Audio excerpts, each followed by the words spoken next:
I wonder what you are hearing now and if we might be on the verge of a breakthrough. Well, one of the things that's been so frustrating about the hostage negotiations for the over 100 that are still being held, who haven't talked to their family, some Americans who are still being held, is that we are negotiating with terrorists. We are not negotiating with a state. I found my way to the task force on American hostages and Americans wrongfully detained abroad because of my constituent, Paul Whelan, who has tragically been illegally imprisoned in Russia, different country, for more than 5 years. And it has been incredibly painful and trying. And yet the diplomacy process and the negotiation process has been wildly different.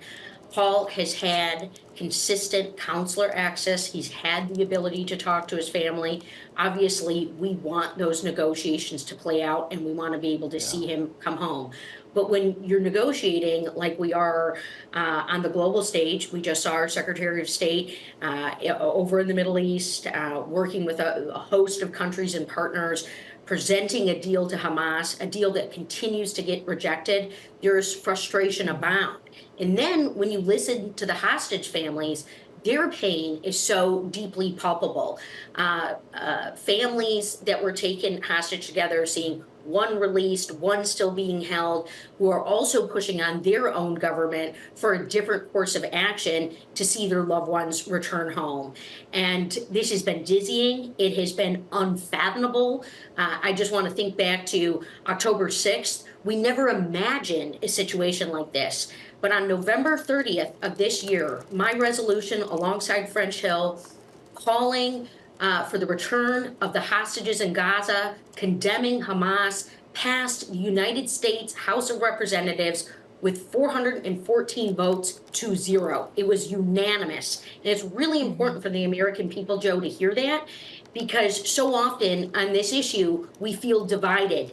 We see our country divided. We see what's going on our college campuses. But around the hostages, where Congress has been united. Well, Congresswoman, you talk about what we're seeing happen on college campuses, and certainly many of your Republican colleagues have taken note of that, including the House Speaker, Mike Johnson, who addressed that earlier this week. Just take a listen, if you will, to what he had to say. We'll have you respond.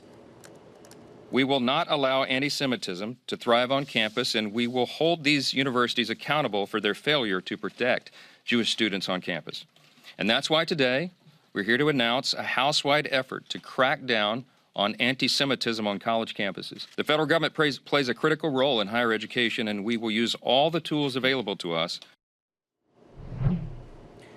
Of course, your chamber, Congresswoman, also passed with a wide bipartisan margin an anti-Semitism bill, though, that many of your progressive colleagues did not vote for. Concerns about the definition of anti-Semitism, the broadening of it, and perhaps the way that could infringe upon free speech. How do you think about those criticisms? And do you expect that the Senate will do anything with what you passed just days ago? So every chance I have gotten in Congress this term, I have voted to support and stand up for our Democratic allies, Ukraine, Israel, Taiwan. We just saw that comprehensive aid package get passed. I also have voted to stand up to anti-Semitism around this country.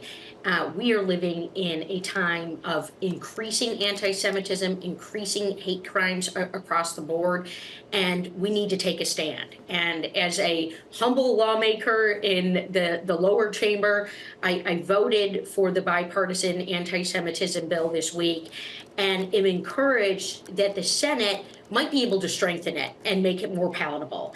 I recognize when I take votes in Congress, it's votes for the nation's laws, and that obviously needs to be taken seriously. We don't want to see court cases ensue. I understand around some of the arguments with free speech and infringement of that and technicalities around definitions.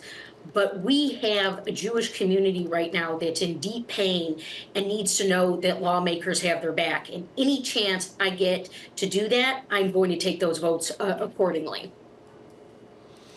Well, I'll tell you, there's not a lot left to get done here, according to the current agenda. As we look at the FAA reauthorization, Congresswoman, that might be, as we are told, the last train to leave the station. What do you want to attach to it?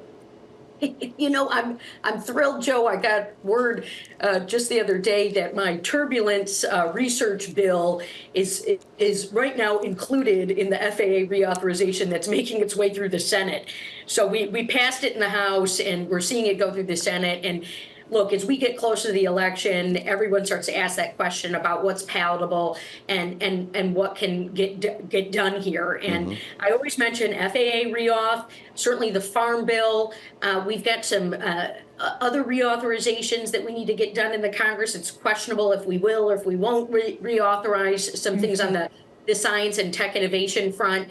But any day I have to show up in the Congress, I'm going to do just that. We're going to show up. We're going to continue to push bills forward. I just got a bill passed on suspension on privacy enhancing technologies, something that's so needed here in this country, and also continuing to lend a listening ear across the board. And wasn't meaning to hop over Kailey's question and commentary around Speaker Johnson on the college campuses. Yep.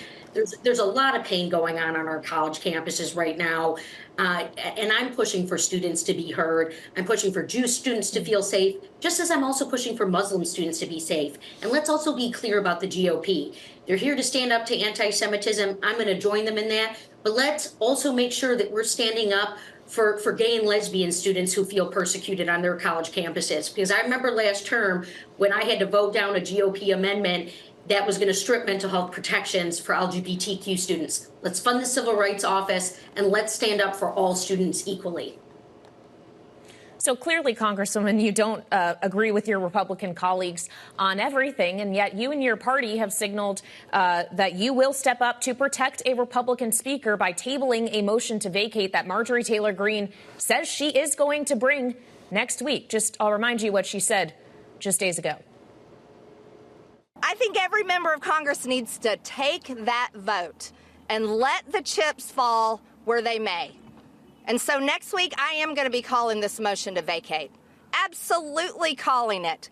I can't wait to see Democrats go out and support a Republican speaker. So, Congresswoman, your leadership has said that they will go out and support a motion to table this motion to vacate for Mike Johnson this time. Would you be willing to do so repeatedly if Marjorie Taylor Greene were to continue to pursue this effort time and again? Well, I think what you just saw with that video of my colleague from Georgia that you played is an example of a failed leader, someone who can't even bring her own conference together, who maybe has 2 or 3 people who agree with her, if that, is going to paralyze the actions of the House. And I will say, as someone who was there when Speaker McCarthy was ousted without a plan, that was a Wednesday, and I said we could end up in a national security crisis. And lo and behold, the attacks on Israel of October 7th were that exact Saturday, several days later. We went 3 full weeks without a functioning Congress. I don't want to go back to that. But who I take my cues from in this regard is our negotiator-in-chief for the Democratic caucus, and someone who really does seem like a true leader, and that's Hakeem Jeffries. And I plan to spend the time with him necessary to do what's right based on his guidance and what he sees as a path forward for our Congress. Procedural votes, motion to tables, moving things forward. I plan to join my leadership in their direction here, because I know next term when I get back to Congress, I will be taking that vote for Speaker Hakeem Jeffries and making history while we do it.